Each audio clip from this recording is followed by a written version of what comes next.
Good morning to all. I welcome you on behalf of Madras Tax Bar for our 136th webinar by another young Turk, Sri Harini, junior of Aparna Nandakumaran. So today, Harini will be taking the topic on the AAR gets a head start. That is, vouchers are not taxable under GST.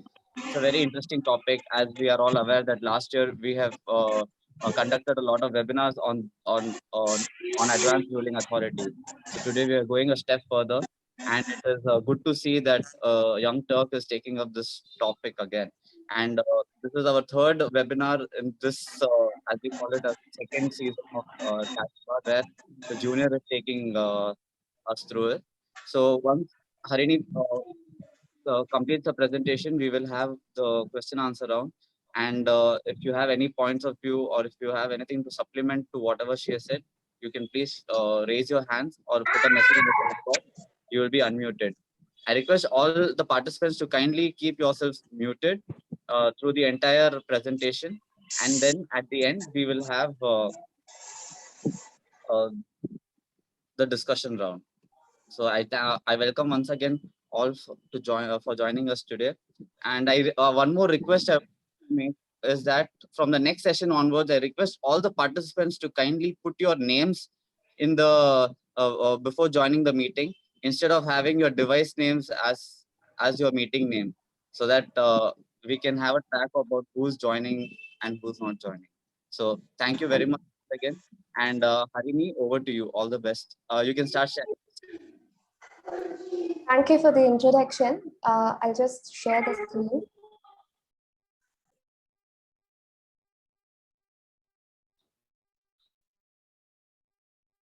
Yeah. A very good morning to all. Firstly, I would like to thank MTB for giving me this wonderful opportunity. This taxability of vouchers was one of the controversial issues in the pre-GST regime, and I would say it has gained equal importance under GST as well. Mainly because vouchers are one of the most prevalent business tools in today's world. We see vouchers in almost all the stores, e-commerce platforms, and we get them as Google Pay scratch cards. Therefore, this particular AAAR ruling in the matter of KJIL is an important and a welcome ruling. So I have categorized today's session into three. First, we'll briefly discuss about taxability of vouchers under the EU Council VAT directives. Then we'll look into this issue in pre-GST regime, and then we'll move on to the position of vouchers under GST regime. Now, at first, vouchers were issued as discount tokens in England in the 1930s. To be specific, a bookstore in England issued these discount tokens, which became a popular scheme and followed by various other business entities. So while discussing about taxability of vouchers, it is impossible to ignore this EU Council VAT directives because it is followed worldwide by many of the countries, including India. In fact, the definition of vouchers given under GST law is borrowed from this EU directives. The crux of this directives is that it considers vouchers only as a means of consideration for a future supply of goods or services. It does not treat vouchers as a separate commodity in itself. Now, this, just a second.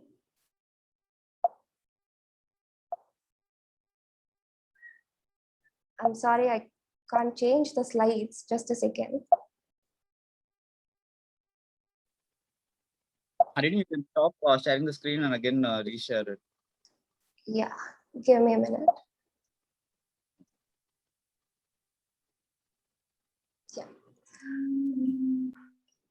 So this EU Council VAT directives recognizes two types of vouchers. One, single purpose vouchers, and two, multi-purpose vouchers.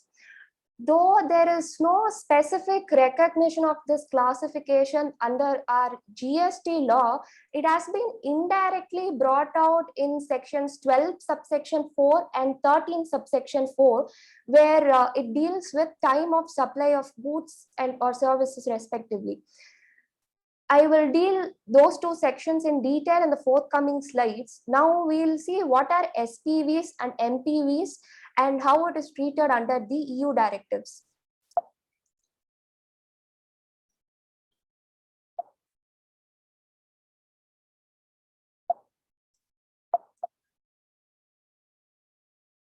I think since people are trying to enter now, I can't change the slides. 1 minute, I'll just, sorry.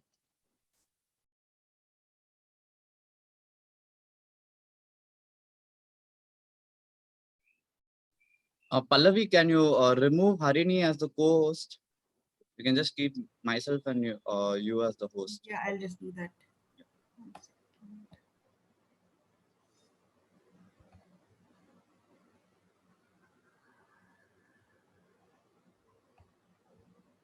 You have done that. Yeah. Harini, you can try now.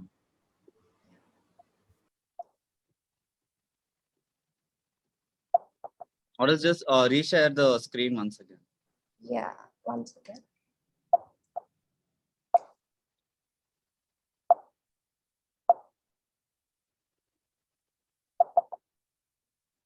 You can start.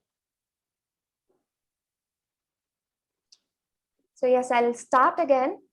So as I have said, this issue of taxability of vouchers was one of the controversial issues in the pre-GST regime, and it has gained equal importance under GST as well.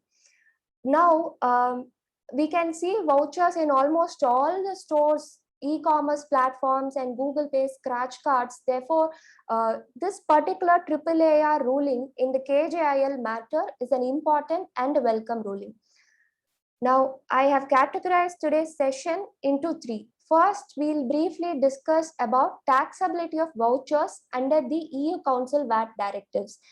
Then we'll move on to taxability of vouchers in pre-GST regime, and then we'll see the position of vouchers under GST regime.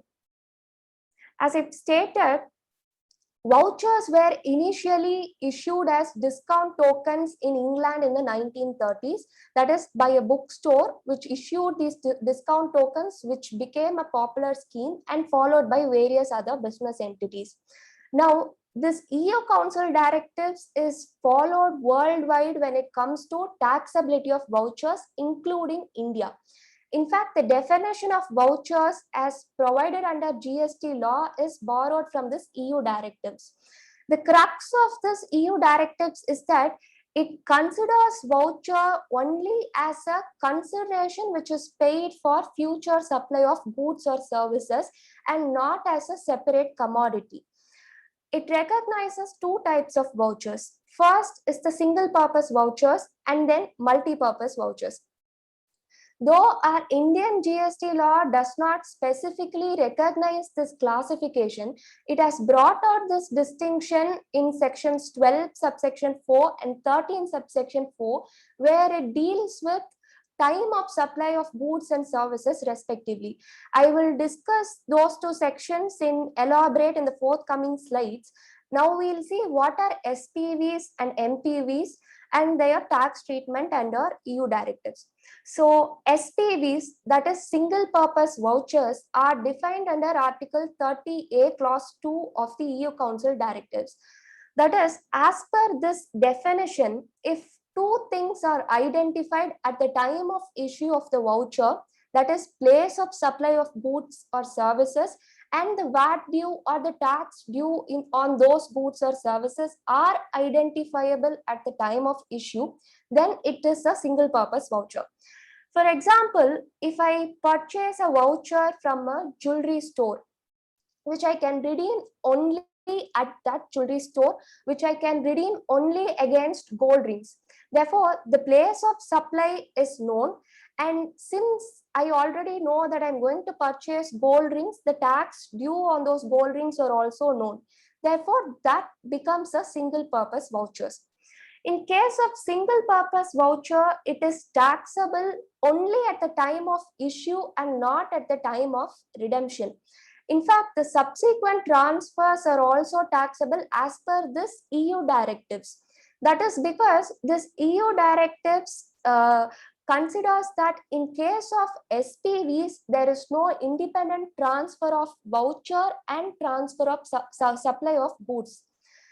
However, in case of intermediary transactions without any consideration, it is not subject to tax. That is, if I purchase a gift voucher for rupees 500 and I gift it to somebody else, then that transfer is not taxable. However, if I transfer it to somebody else for rupees 500, then that subsequent transfer is taxable as per the EU directives. Now, what are multi-purpose vouchers? Multi-purpose vouchers are defined under Article 30A Clause 3, where it simply says that any voucher apart from these single-purpose vouchers are multi-purpose vouchers. For example, the gift cards in this issue, that is the gift cards issued by KJIL, it is redeemable at any stores of KJIL and it is redeemable against any jewelry. It may be gold, silver, platinum or diamond. Therefore, place of supply is not known at the time of issue. And since the underlying supply of goods are also not known, the tax due on those goods are not identifiable at the time of issue. So that becomes a multi-purpose voucher.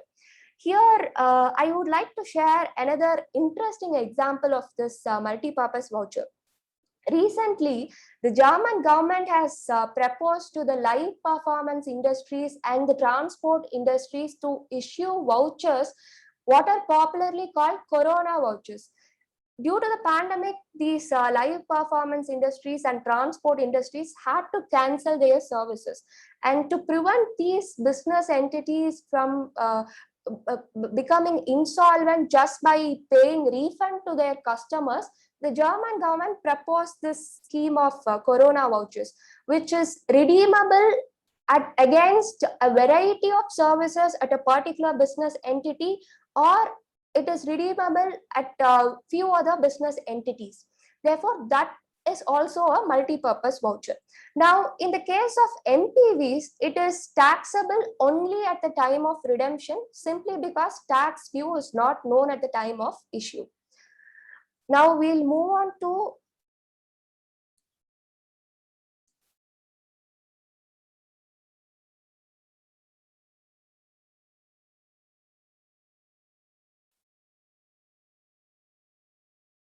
I think there's some issue with my device only.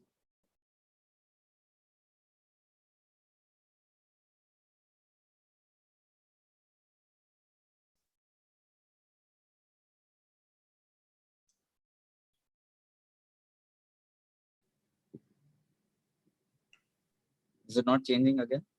Yeah. Yeah.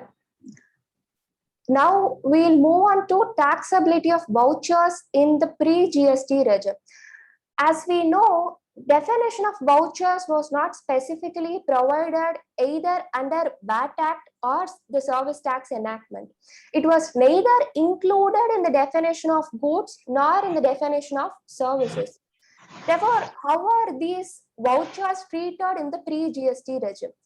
It was predominantly considered as actionable claims. So there are various judicial precedents which time and again held that vouchers or other similar instruments are in the nature of actionable claims, and we'll discuss those case laws. Before that, two definitions become relevant here.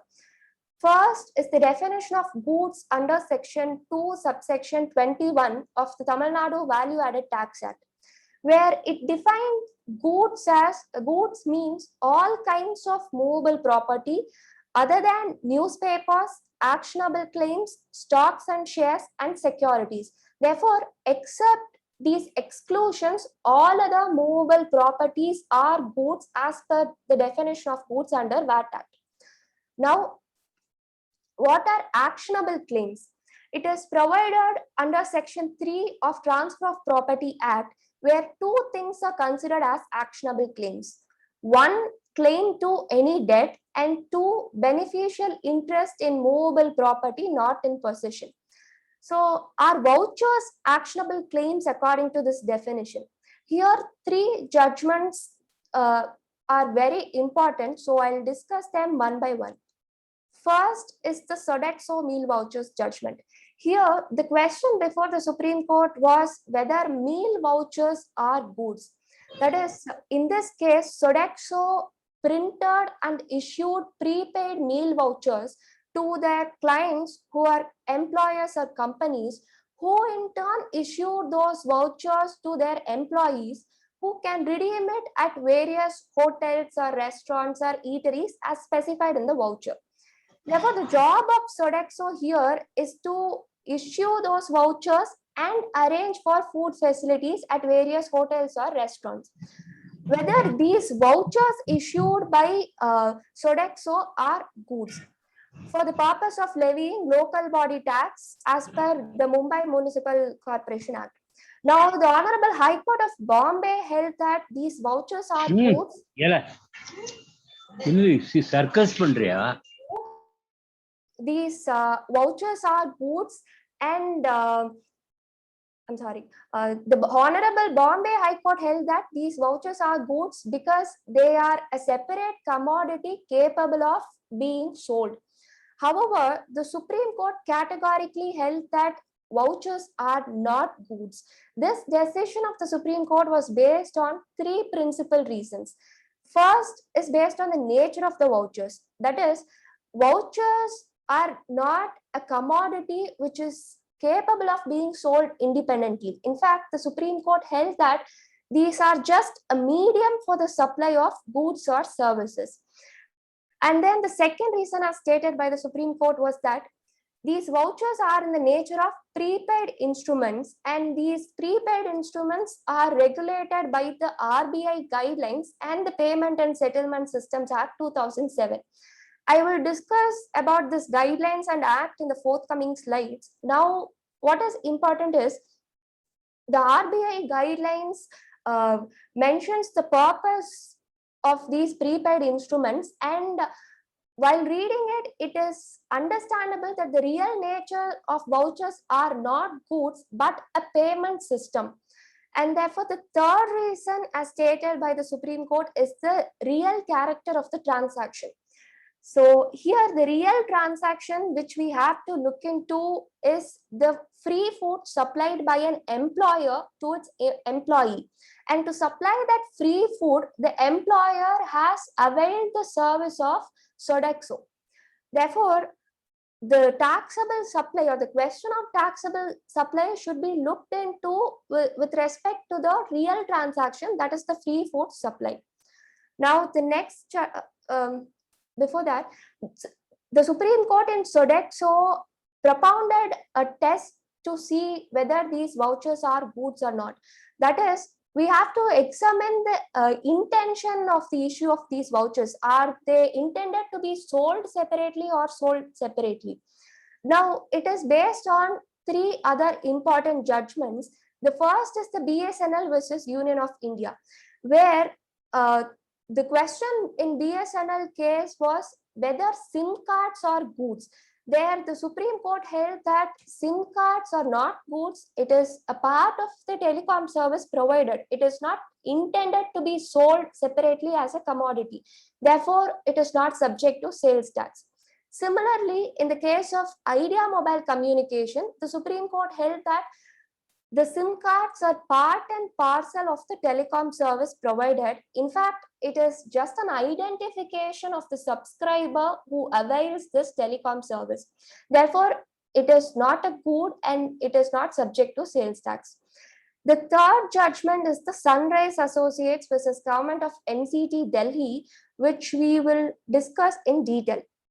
So the question before the Honorable Supreme Court in Sunrise is, it had to reconsider its decision in H. Raj versus Government of Tamil Nadu. That is, whether lottery tickets are goods. Now, before going on to the findings in Sunrise, we'll briefly look into the findings in H. Chandraj. In H. Chandraj, the Supreme Court identified two rights involved in a lottery ticket. One, right to participate in the draw, and two, right to win depending on the chance.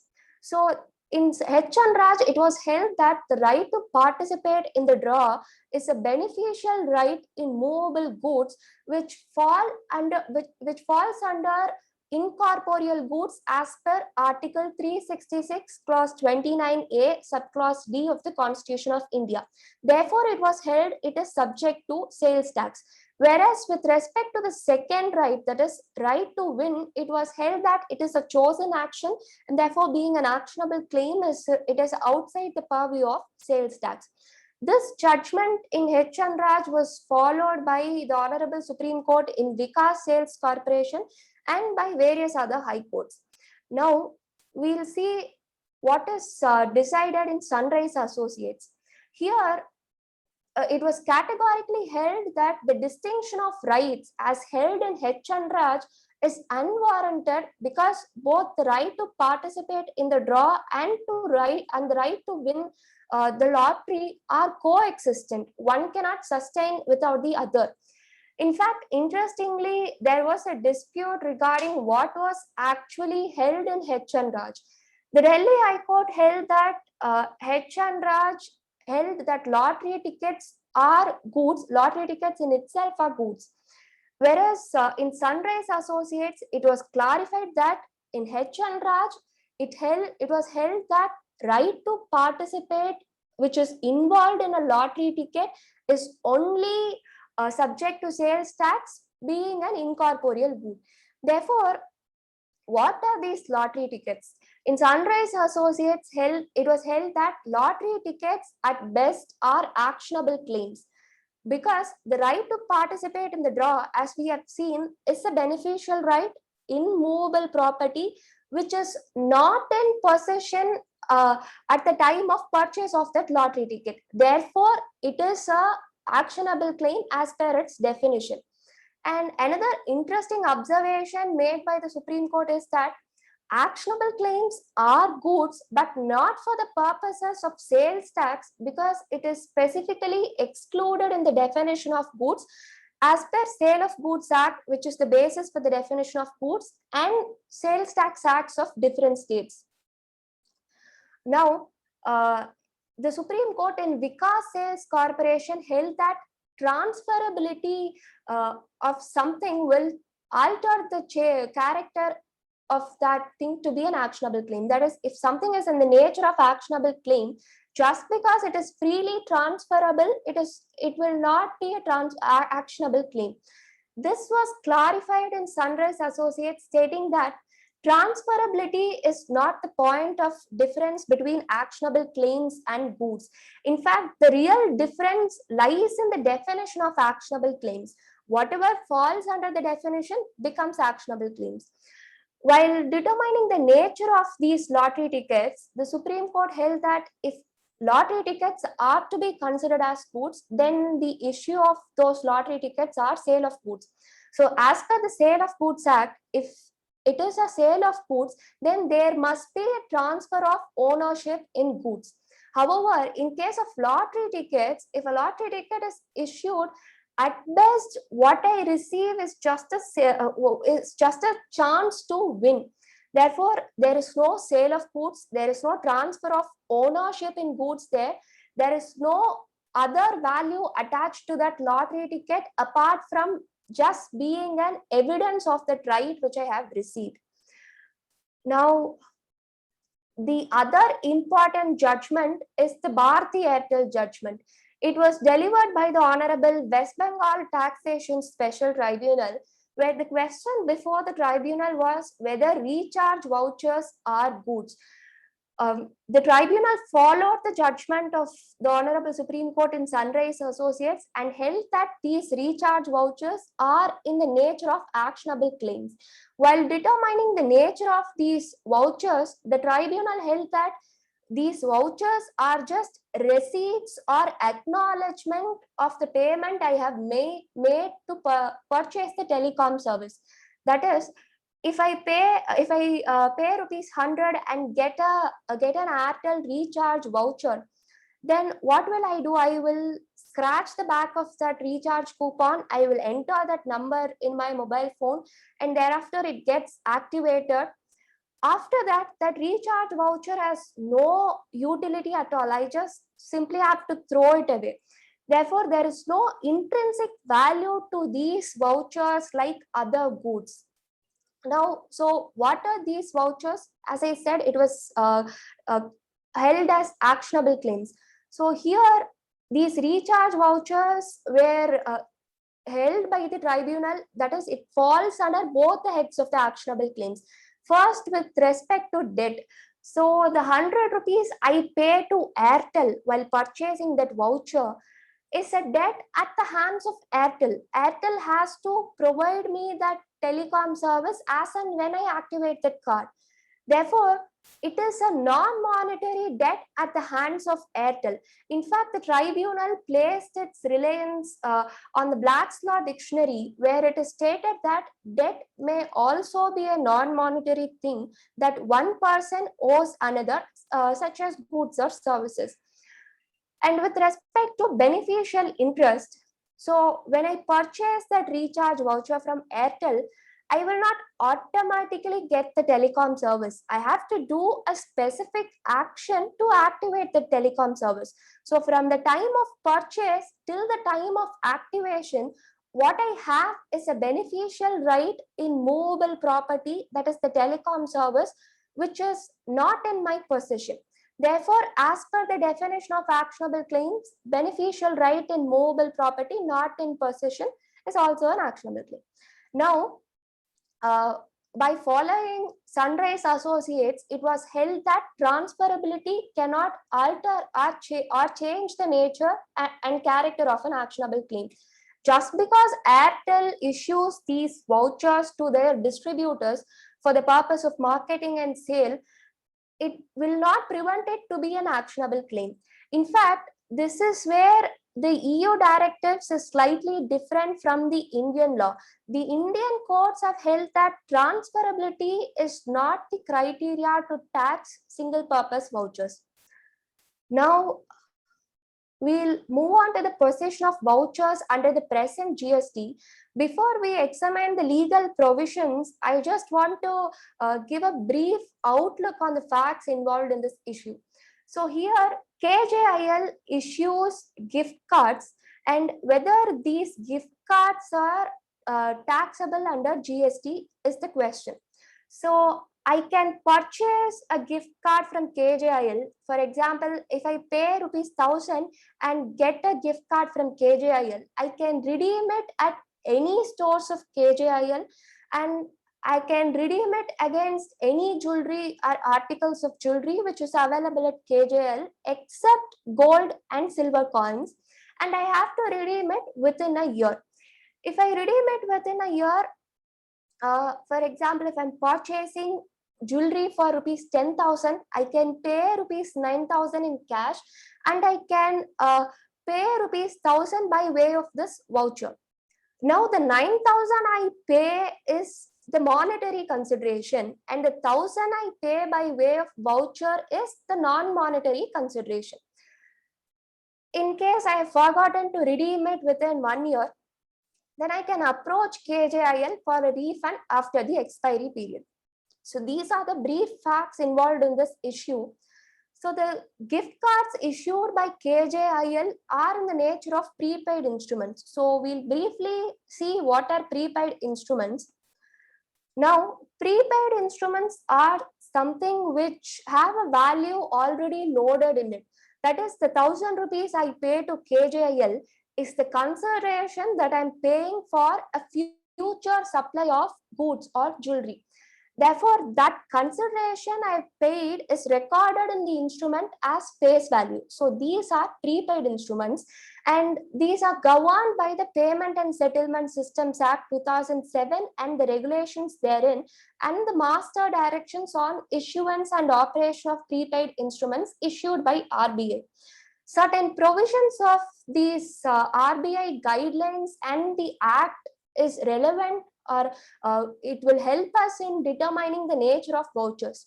So the RBI guidelines classify PPIs into three.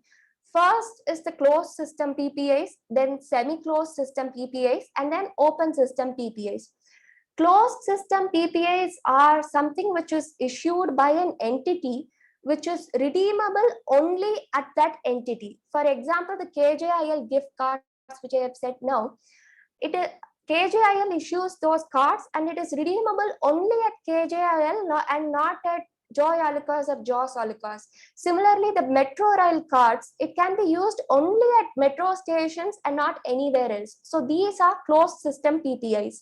Whereas semi-closed system PPIs are something issued by an entity which is redeemable at another entity based on the contract between this issuer and the supplier.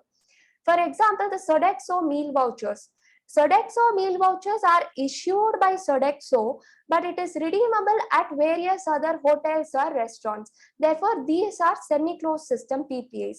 And the open system PPAs are nothing but the debit cards and credit cards issued by banks, which we can use to purchase any goods or services at any place. And we can even use it for cash withdrawal.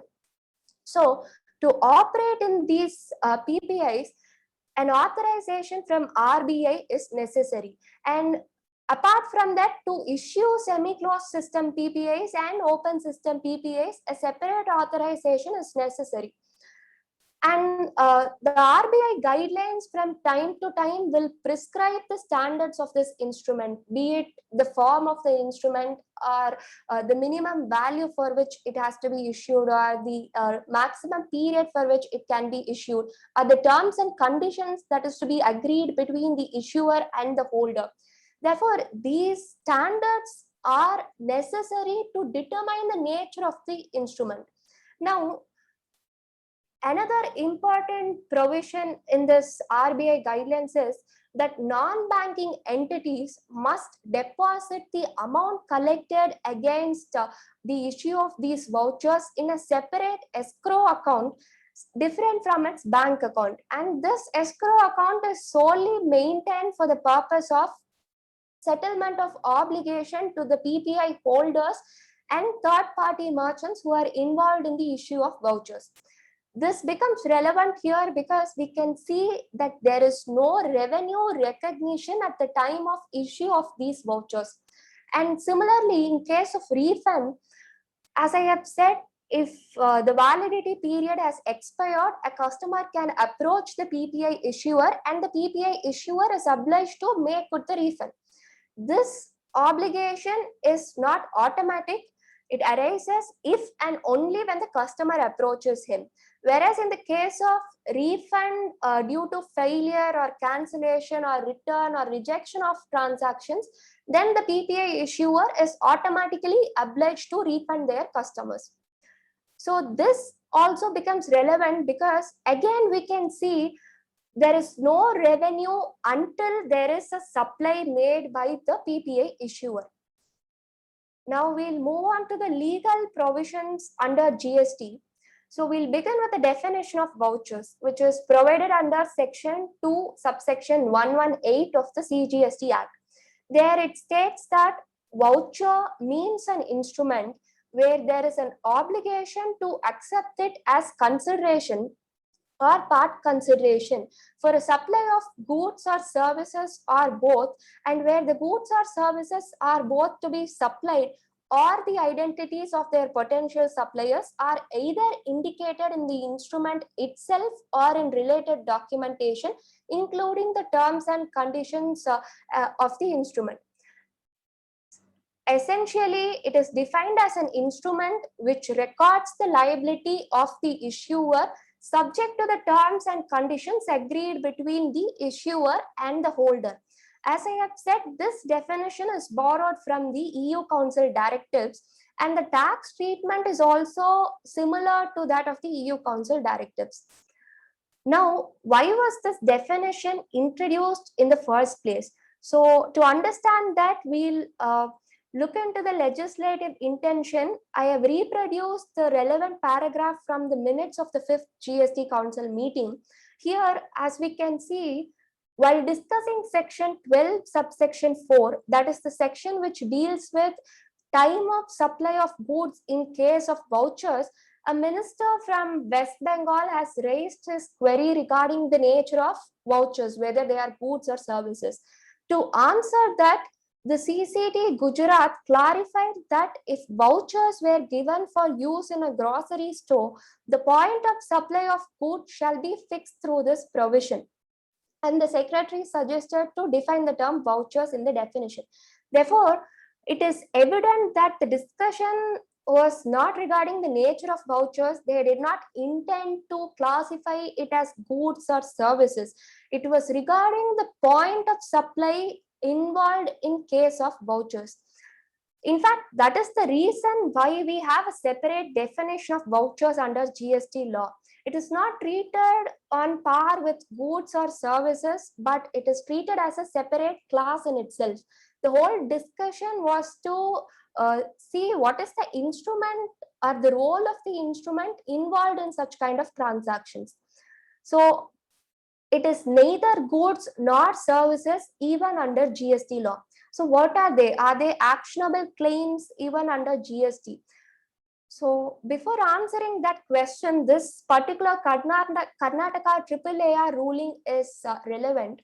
Here in the case of Ascendas services, the question before the Karnataka AAAR ruling was whether bus pass vouchers are goods. So the applicant Ascendas services relied on the judgment of Bharti Airtel and claimed that these are in the nature of actionable claims. However, the Karnataka AAAR rejected this contention, stating that Bharti Airtel was in the context of VAT Act, where actionable claims were specifically excluded in the definition of goods, whereas under GST, it is included in the definition of goods, and therefore it is not applicable to the cases under GST. In fact, this AAAR ruling is a subject matter of adjudication before the Honorable Karnataka High Court right now, and the Karnataka High Court even issued interim stay against the operation of this ruling. However, this raises an interesting question that whether actionable claims are goods under GST and whether Sunrise Associates is applicable even under GST. Now, to understand that, we'll first look into the definition of goods provided under GST. As per section 2, subsection 52, goods means every kind of movable property other than money and securities. Therefore, under GST, except money and securities, every kind of movable properties are considered as goods. So what are the differences between the definitions of goods in VAT Act and GST Act? So as we can see, both under VAT Act and under GST Act, all kinds of movable property are considered as goods. So the question of difference boils down to the inclusions and exclusions mentioned in the definition. For this session, I will confine only to actionable claims. So as we can see, actionable claims are specifically excluded in the definition of goods under VAT Act, whereas it is included in the definition of goods under GST. However, it is specifically excluded by way of Schedule 3, except betting, gambling, and lottery.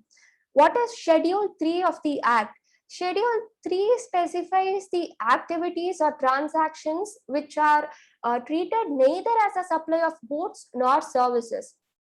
Therefore, a conjoint reading of definition of goods under section 2, subsection 52, and the definition of actionable claims under section 2, subsection 1, and schedule 3 of this act will clearly establish that actionable claims are outside the realm of GST except gambling, betting, and lottery. Therefore, they are not liable to GST as goods. Now, so before that, is Sunrise Associates applicable even for similar cases under the GST regime? As we have seen, based on that exclusion in third schedule, Sunrise Associates, I would say, is still applicable. In fact, the ratio in Sunrise Associates, as we have discussed, that actionable claims are goods but not for the purpose of Sales Tax Act, because there is a specific statutory exclusion, is applicable even under GST by way of exclusion provided under Schedule 3. Now, what is the taxable event in case of vouchers? So there are two transactions in case of vouchers. One is the issue of voucher, and the second transaction is the supply of the underlying goods or services at the time of redemption. So which is the taxable supply here? So to understand that, we'll see what is supply and taxable supply as per GST. And as we know, Section 7 specifically includes three categories as supplies. One, all forms of supply of goods or services for consideration. Two, import of services for consideration. And three, activities specified in Schedule 1, that is the activities which are to be considered as supply even when there is no consideration. Section 2, subsection 108 defines taxable supply as a supply of goods or services or both, which is taxable under the Act. Therefore, as I have already said, that vouchers are neither goods nor services. So, definitely issue of voucher is not the taxable event here. In case of the second transaction, there is a supply of goods or services. So based on the nature of those goods or services, it becomes a taxable supply as per this Section 2108. Now, at the time of redemption, what I pay by way of voucher is a consideration which is in a non-monetary form and nothing else. There is no intrinsic value attached to that voucher apart from being a consideration. So what is the time of supply involved in these cases? Section 12 subsection 4 and 13 subsection 4 provides for the same. And as we know, Section 12 deals with time of supply in case of goods and 13 deals with time of supply in case of services. Here our interest lies only in subsection 4, and whatever I discuss with respect to Section 12 subsection 4 is equally applicable to Section 13 subsection 4. So what is stated in Section 12 subsection 4 is, in case of supply of vouchers by a supplier, the time of supply shall be the date of issue of voucher if the supply is identifiable at the time of issue, or the date of redemption of voucher in all other cases. So here, as I have said, the distinction that of SPVs and MPVs as provided under EU directives is indirectly brought out in this subsection. That is, Clause A states that the time of supply of goods, if it is identifiable at the time of issue, is the date of issue of voucher, which is similar to single purpose vouchers. And Clause B, where it states that time of supply of vouchers, if the supply is not identifiable at the time of issue, is the date of redemption, which is similar to the multi-purpose vouchers. Now, as I have stated, whatever I've discussed with respect to Section 12 subsection 4 is equally applicable to Section 13 subsection 4, except for the difference that it deals with time of supply of services in case of voucher. So what is the value of supply in this case? So Section 15 deals with value of taxable supply, and Section 15 read with Rule 32 sub-rule 6 will provide for value of supply in case of vouchers. So it states that the value of a token or a voucher or a coupon or a stamp which is redeemable against a supply of goods or services shall be equal to the money value of the goods or services or both against such token, voucher, coupon or stamp. Therefore, to put it simply, the face value of the voucher is the value of supply here. In fact, I would like to add on something here. That is, if the face value of the voucher is rupees 500, what I pay is just rupees 500 and not rupees 502 or 510.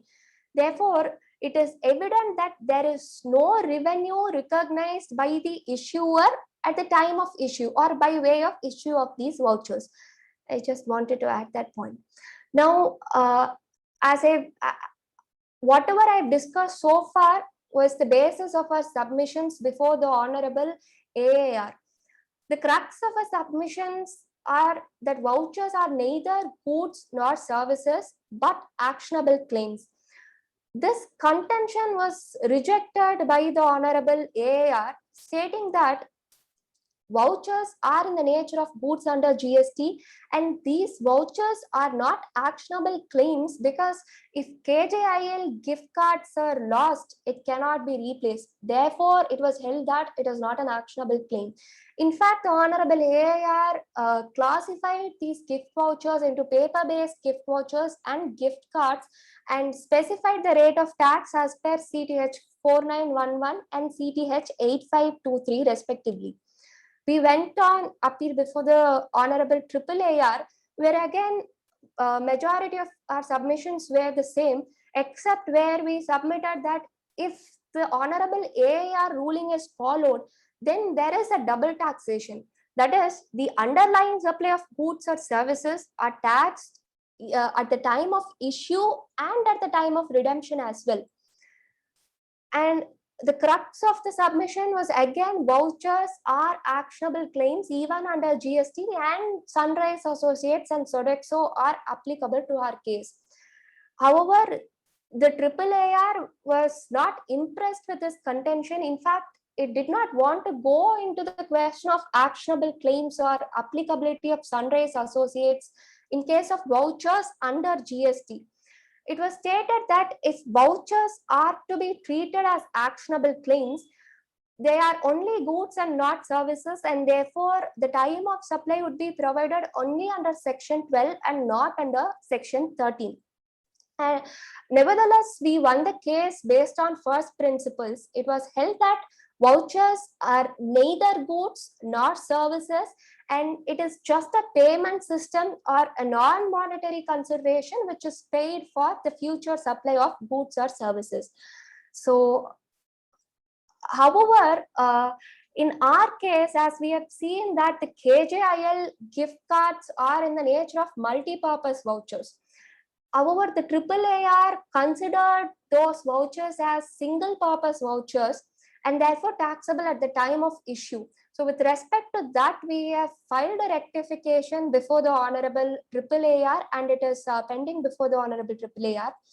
So before concluding, I would just want to mention, as we all know that the AAR rulings are judgments in personam and are not applicable to other cases or cannot be cited as precedents. This particular AAR ruling, that is the legal principles enunciated in this ruling, is definitely a pioneering thought in the GST era.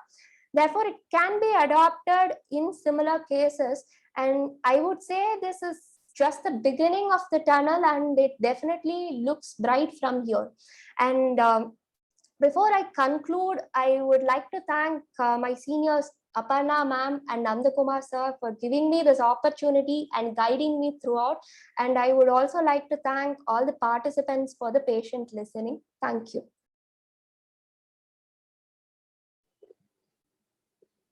Thank you very much, Harini.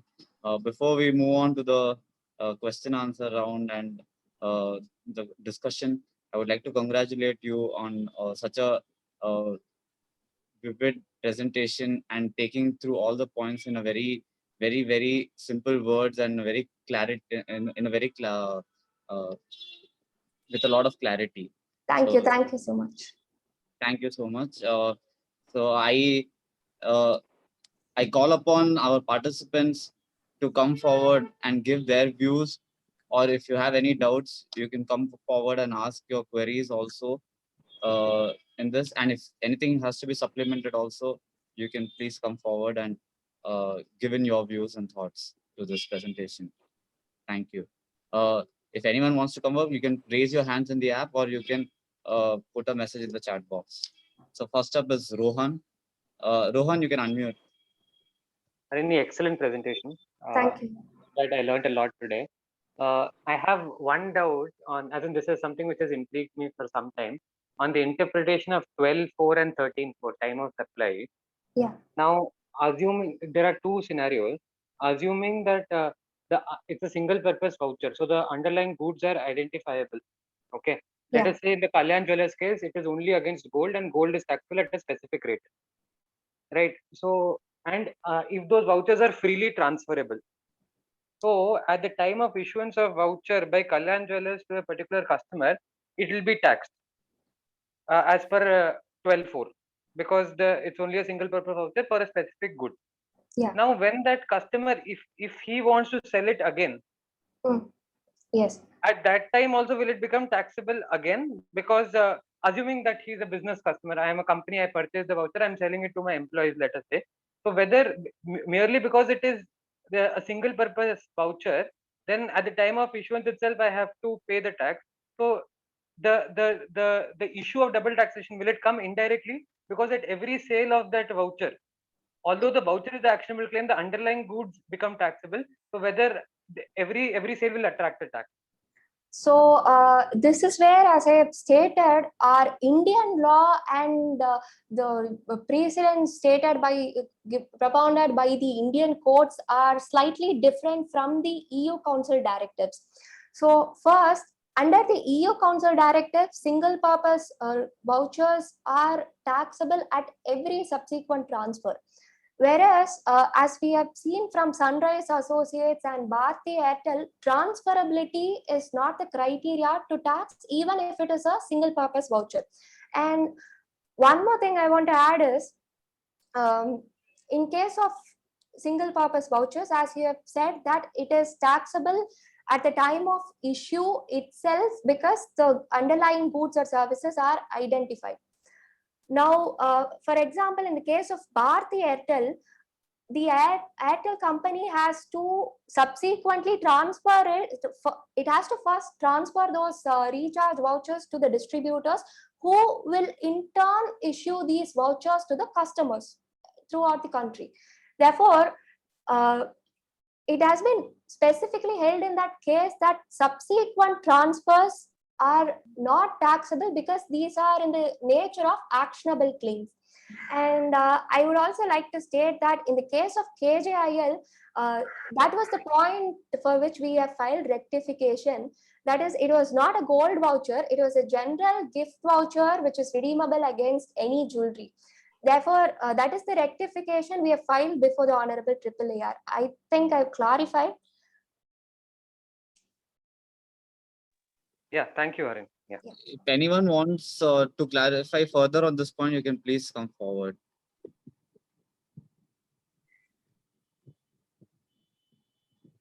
Mr. Somasundram sir wants to add on something. Sir, you can unmute. Hello, You can... hello, good morning. Yes, sir.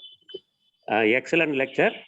Thank you, sir. And yes, the lecture goes on. I am Dr. Somasundram, doctorate in GST. Are you hearing me? Sir. Yes, sir. Yeah, Yes, yeah. sir. We can hear you, sir. It is, as a joke, I am telling one more PPI from the discourse. That is, political PPI is also there. It may be treated as a joke. Political PPI, prepaid instrument during election. I think that if that is, I think that you are laughing at it. So when I have taken research under GST Act, Avarna Nandakumar knows me very well. I worked at Chennai Tamil Nadu Commercial Taxes Department as Additional Commissioner, had I heard this lecture before, I would have taken this topic as my doctorate instead of service tax liability under GST. Oh. Now under developing Sir, situation, your face is not seen, sir. That's why I had a feeling that you must be that Somasundaram. Face is not seen, sir. how Good are morning, you? sir. Somasundaram, sir, can you turn on the camera, Morning. sir? Very glad to. How He are has you? come on. He Very has glad come to on see you video. He has again. come on video. Yes, Yes. come on. Yes, Yes. yes. So, for the progressing 21st century, we can take the political PPA also, applying the. I think that in Ashok Leyland case, we met along with C. Natarajan, Abharananda Yes, Kumar. Yes, sir. Yes, sir. Yes. When I had the was, great occasion to meet you, and we had a lot of discussions. I remember. yes, I can remember, and We had a wonderful we conducted erudite this case more sessions. than one. Yes, sir. And my salute to your senior C. Natarajan. Now, Always, all of us. yes, if your senior is hearing this lecture, Harini's lecture, I know C. Natarajan is more known for his wits and jokes. He could have remembered that better political PPA may be brought under taxation, crossing the Sunrise case. Because when Sunrise case was conducted at the Supreme Court, I held the seat of legal in charge of the Tamil Nadu government for taxing that. And subsequently, so to say, Bharat Airtel case, we only tried to tax the SIM card and the lottery ticket, and many more miles go before we sleep, and many more miles go before I sleep. An excellent lecture, and nothing more to say. If we tax the political PPI, we can get more revenue under GST actually. Thanks a lot, madam. After a very long gap, I am hearing an excellent lecture from her. Thank you so much, sir. Whose father was one time a partner in practice in GST actually. Thanks a lot. Thank you. Thank you very much, Dr. Somasundaram, sir. Thank you, sir. so much for your Thank you. Next, Ramesh sir wanted to say something. Ramesh sir. Ramesh, I think, has left. No, he's there. I think. I think probably he might rejoin again. So, so till he comes, we can move further. Vishwanathan sir, your views, sir.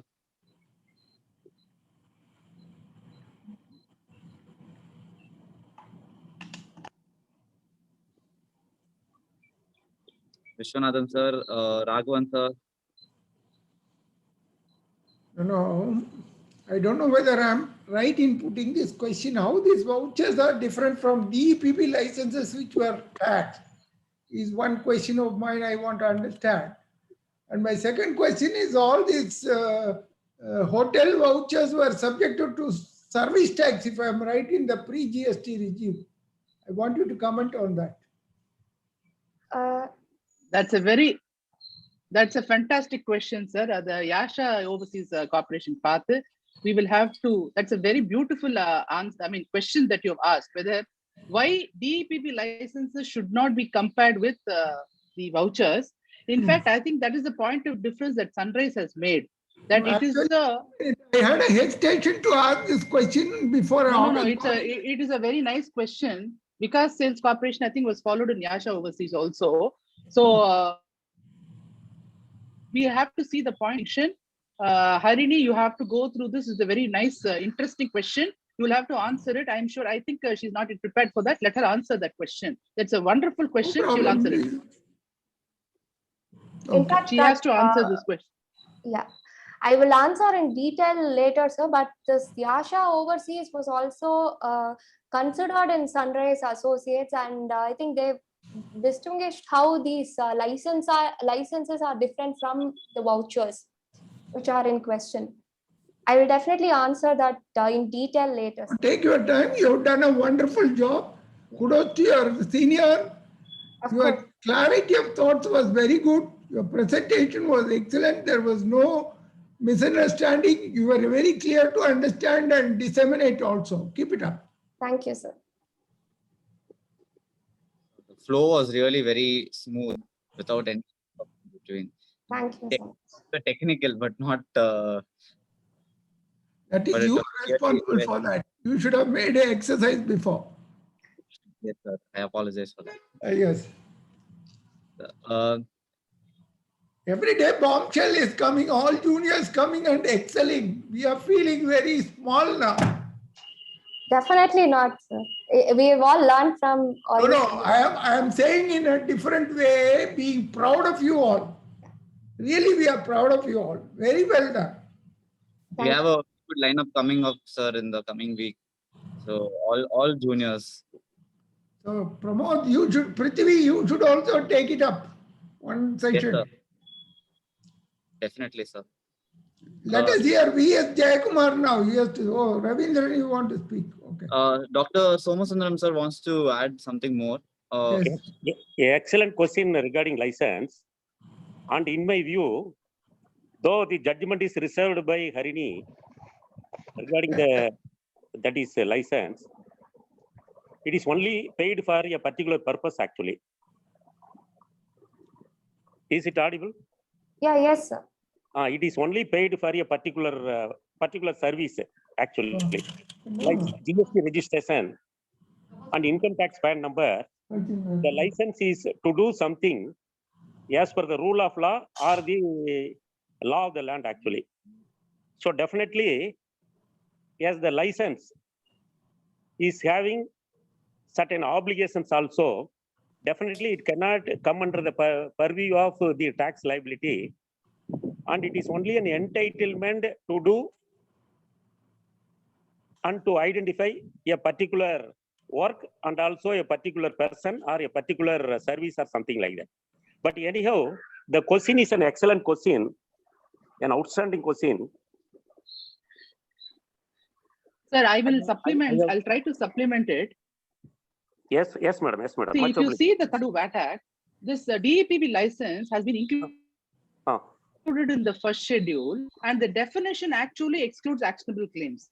Now, if we look into definition, that is the treatment of actionable claims. Now, of course, the Triple has held that it is not actionable claim. They are vouchers. Let's not go into the question. But still, I hold the view that they are actionable claims for the reason that if you see the comparison, as he rightly pointed out, there was a specific exclusion in the goods definition in the VAT Act. 21. And for the DEPB license, it has been specifically given in the first schedule. I think item 70 or some part B of first schedule, if I remember. Right, I may be, please, I may stand corrected if I'm wrong.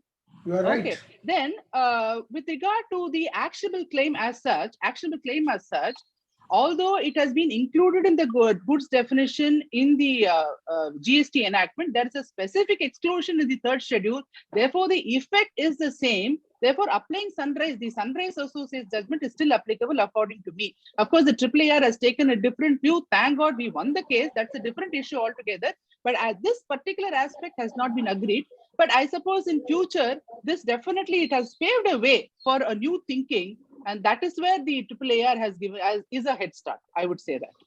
So probably, the difference between DEPB license and actionable claims is the. Aparna, I want you to limit yourself so that girl does a lot of research and come back. That's why I didn't say much. But since Mr. Somasundaram was talking, I should not be the speaker today. Actually, no, madam. That is generally என்ன சொல்லுவாங்கன்னா காரல் மார்க்ஸ்ல thesis anti thesis synthesis. அதாவது அம்மா thesis அப்பா anti thesis குழந்தை synthesis, கோழி வந்து thesis முட்டை anti thesis குஞ்சு சிந்தசிஸ். அதனால சாருடைய கொஸ்டின் வந்து தீசிஸ், என்னுடைய ரிப்ளை வந்து ஆன்டி தீசிஸ், மேடத்துடைய எக்ஸலன்ட் ரிப்ளை வந்து சிந்தசிஸ். ஆனா if I refer back to the history, somewhere in 1991, the replenishing license, அதேதான் சார் DEPB, அதேதான் சார் DEPB license, அதேதான் சார். ட்ரேட் மார்க், காப்பிரைட் இது எல்லாமே வந்து அதெல்லாம் நம்ம ஆக்சுவலா வந்து ஆக்ஷனபிள் கிளைமா இல்லையாங்கிறதுல இருந்து கொஞ்சம் மாறுபட்டு வெவ்வேறு ஜட்ஜ்மெண்ட்ஸ்ல we brought it under the concept of an instrument actually. So madam's reply is excellent, and as an ex-tax officer and after retirement of 12 years, thanks for giving me a மலரும் நினைவுகள் actually. Thank you sir. So ஜெனரலா வந்து என்ன சொல்லுவாங்கன்னா Sun வந்து actionable claim வாங்க. Sun is an actionable claim. Actually. Whether the debt will be redeemed or not, we don't know. ஏன்னா age old home பார்க்கும்போது அது ஆக்ஷனபிள் கிளைமா தெரியறது இல்லை இப்ப. Okay, I don't want to go much after the subject that is deviating from the subject. Excellent lecture, madam. We welcome many more lectures like this. Thank you, sir. Thank you, Dr. Somasundaram sir, for your views. I mean, it has added more to this webinar. In fact, my family also has had a good association with you, sir. My uncle is Ramesh Chopra. He is your classmate, I believe, and my grandfather. So I think Excellent. Ramesh Chopra is your uncle, sir. I'm Pramod Chopra's son, sir. Oh, So, thanks. yeah. Ramesh Chopra is my law college classmate. We both will never attend the law class. Yes, sir. In Not fact, my- law college, nobody attend class, sir. Yes, sir. So thank you very much, Doctor sir, for your views. And Now, call on And one more Ravindran. prosecutor. Ravindran wanted to say something. Okay. Quick. In fact, congratulations, Harni. It was Thank you. wonderful. Now I won't say it was a lecture. I think of all the presentations so far, with minimum words, you covered the subject with so much clarity. Perhaps you are one of those with minimum words you are able to express yourself, and in that way, I think your presentation was a classical one. Thank you Really, so hats much. off to you and good luck to you. Your Thank you, clarity of thought was extraordinary. Thank you so much. Thank you so much, sir. V.S. Jayakumar. Friends, I joined very, very late, but I saw the definition of actionable claim in the net just now. Must understand the concept at all, though we mean a word called actionable claim. I know it is not included, it is not excluded. But when it comes to a movable property, the definition seems to suggest that reading the net, it's a beneficial interest in a movable property. So I really don't know, in the case of DEPP and all that, where is the question of beneficial interest in a movable property? I don't know. I'm just asking a general doubt to myself. I'll kindly clarify if we are.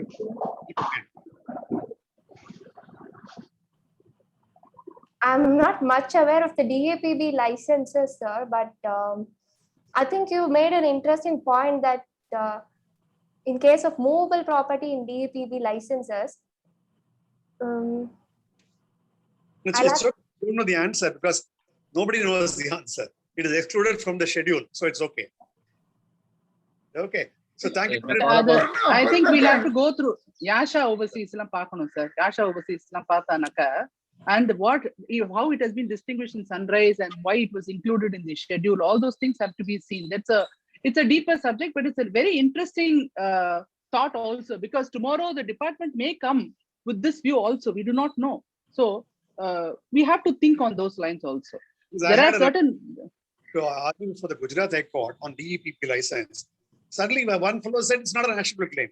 I said, boss, my turn will come. I'll tell you what is actionable claim.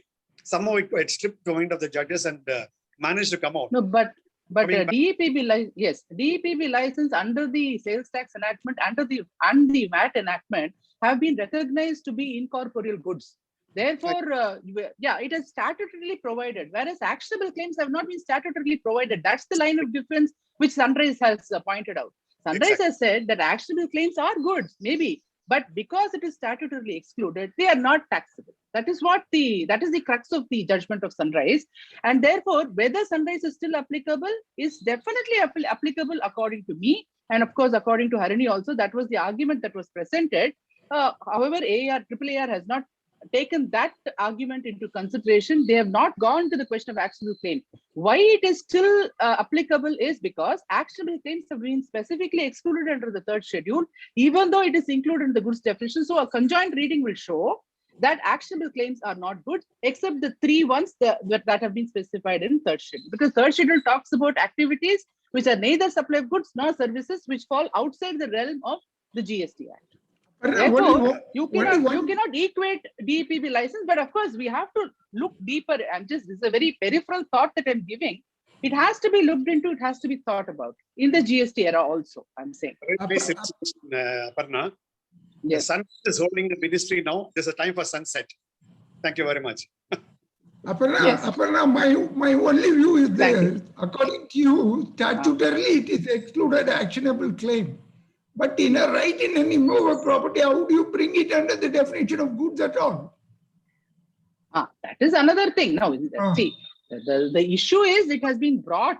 See, originally, what you has can't happened in the- interpret saying that actionable claims are excluded, otherwise goods. So it has to be seen whether it is goods or not. No, Sunrise has specifically said that they are goods. Okay. However, because they are statutorily excluded, they cannot be taxable. That is the crux of, in fact, that paragraph I think Harini has brought out in the slide. It is very, very interesting to, if you see the way they have developed this particular point, Supreme Court has developed this particular point, is very interesting. They have discussed everything. And finally, they say, no doubt, actionable claims are goods. You can't say that they are not goods. But why they are not taxable is because they have been specifically excluded statutorily. See, that is the line of difference that Supreme Court has given.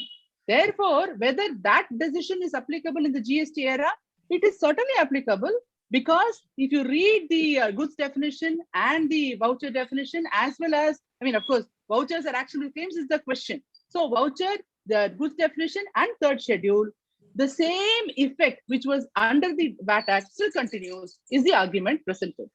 The only problem Because you is may have yes, sir. Sir. Under the GST, what happened? Both supply of goods and service becomes, so it becomes not very relevant to me, according to me.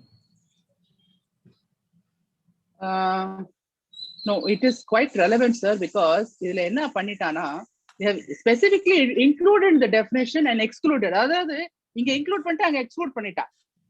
அது வந்து, just for the, why it was included, because they wanted to bring gambling, lottery and betting under the purview of GST Act.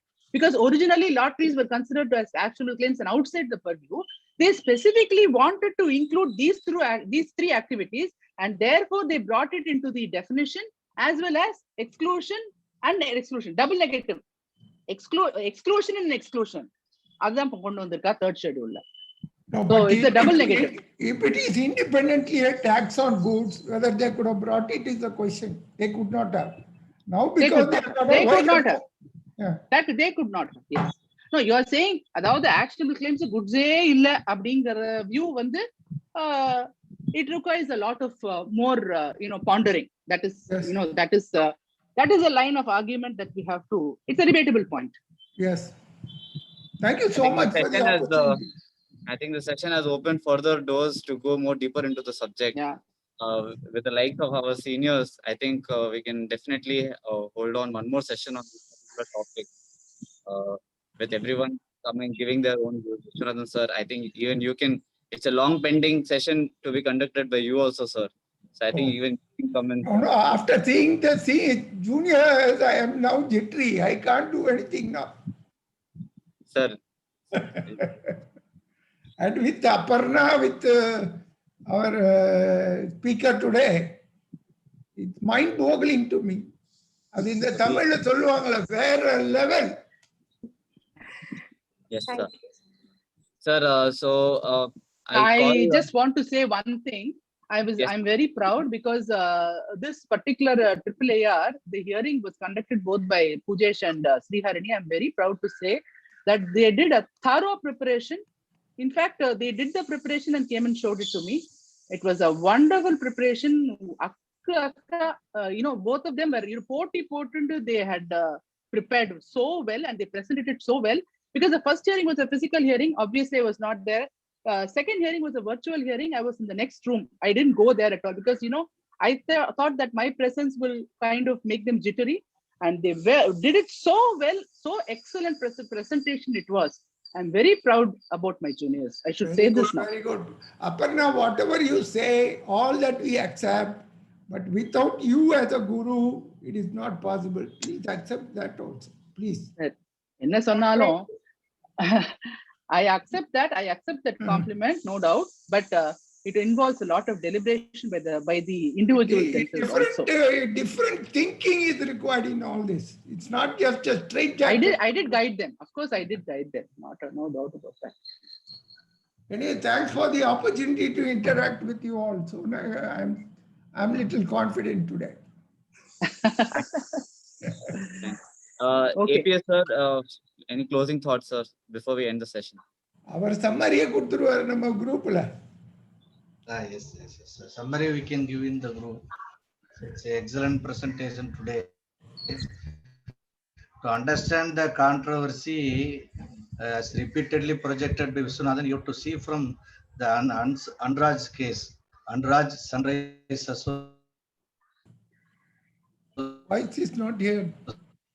So you are breaking. It's a network issue. Vikas Sales Corporation and DEPP licenses. Your voice is breaking, sir. Your network is not all right, I think. The speaker did an excellent job today. Yes, sir. So, Athavalla mute panna probably. No, some network issue that is end. To understand the DEPP. Okay. Okay, I'll make a summary in the group. No, now you are all right. You can continue. No, so there's some issue. The summary APS sir can put it in the group. To compare the vouchers with DEPP, we have to see from the Andraj case, Vikas Sales Corporation, Sunrise Associations, and up to YASA. So then only we can find the real difference between the vouchers and DEPP.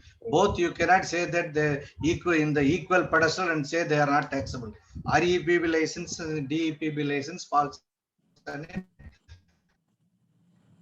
separate.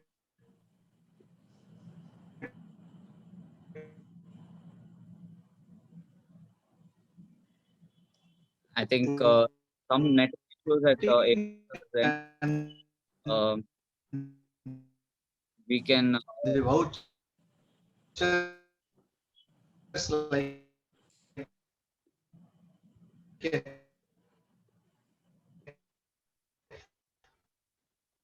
So thank you very much, APS sir, and thank you, Harini, for this wonderful presentation. It was a really very clear and a very simple. In simple words, you've taken out a very good topic. And I think by all these sessions, whatever we have conducted, there is no topic which can be said that this is meant for a senior only to be spoken by, or only by a junior. Everything can be done by all the even the brightest junior and a senior as well. That's why we've been hosting all these webinars to have a thorough knowledge on all these things. So I think we are trying to spend the lockdown in a more productive way, and we have a good lineup of webinars coming up by again by a lot of young people from our group. So we hope to see all of you again. The details of the upcoming sessions will be shared, and this session will also be uploaded in our YouTube channel. The link of it will be shared once it is uploaded. So in the meantime, please take care of yourselves. Avoid to go out as much as possible, and stay safe and take care. Thank you very much for joining today. Thank you so much for the opportunity. Thank you. I'm ending the session.